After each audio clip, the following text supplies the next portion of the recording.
Good morning to all of you. Thank you very much for having me here.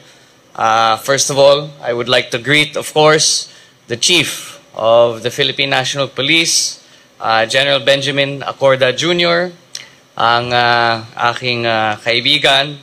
And of course, sa mga may hindi alam dito, siya din ang galing sa aking distrito.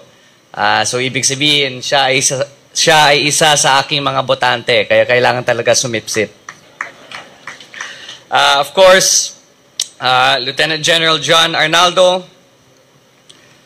Brigadier General Matthew Bakay, Brigadier General Jezebel Benita, Brigadier General Vincent T. Ignacio, Brigadier General Dindo R. Reyes, Brigadier General Antonio Maraliag Jr., and of course, to the rest of the senior officers, police commissioned officers, non-commissioned officers, and non-uniformed personnel of the health service, magandang umaga po sa inyong lahat. And I would like to thank all of you for the hospitality and for the program that you have put together for me today. I stand before all of you here, a very thankful man, and of course, a very thankful public servant.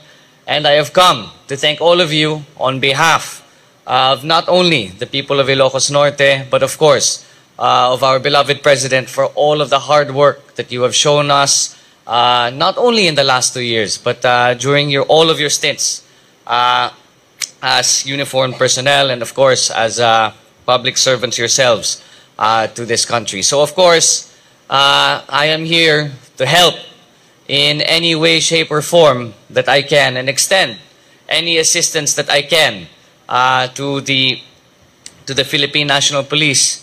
Because of course, itong tulong na inaabot ko sa inyong lahat ay maliit na bagay lamang kumpara sa lahat ng ginagawa nyo para sa amin at para sa ating mga kababayan. Kaya ako po ay taos-pusong nagpapasalamat at andito para ipangako sa inyong lahat that you not only have the full support of my office, but rest assured that you have the full support of the President, and he will make sure that whatever else the Philippine National Police might need, basta't may paraan, hahanap po tayo ng solusyon.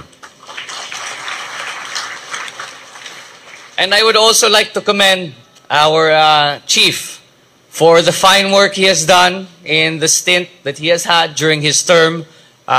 If I am not mistaken, we have seen the crime numbers go down year on year, and we hope that that trend will continue, not only until the end of my father's administration, but hopefully until we can reach a crime-free, not only Metro Manila, but a crime-free Philippines.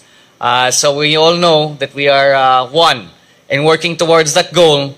But I hope that you all know na sana naman huwag kayong mahiya na lumapit sa akin na basta't may kailangan kayo, I will make sure that we will find a way to provide you with the assistance that the National Police needs and the National Police requires.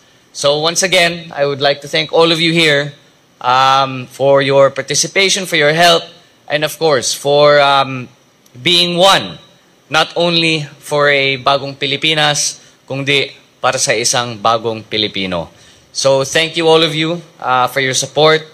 And please, as I said, kung hindi nyo alam, itong turnover namin today ay isa sa mga ginagawa namin dahil nung nagka-birthday ako, nag-shoot fest kami, yung kinita ng tournament ay ibinigay namin sa iyo ngayong araw na ito dito para sa medical equipment.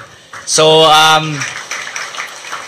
pangako ko naman sa inyong lahat dito na basta tuloy-tuloy ang kita ng aking shoot fest every year, sisiguraduhin ko na may tulong na makakarating dito sa PNP, dito sa Camp Crame sa inyong lahat.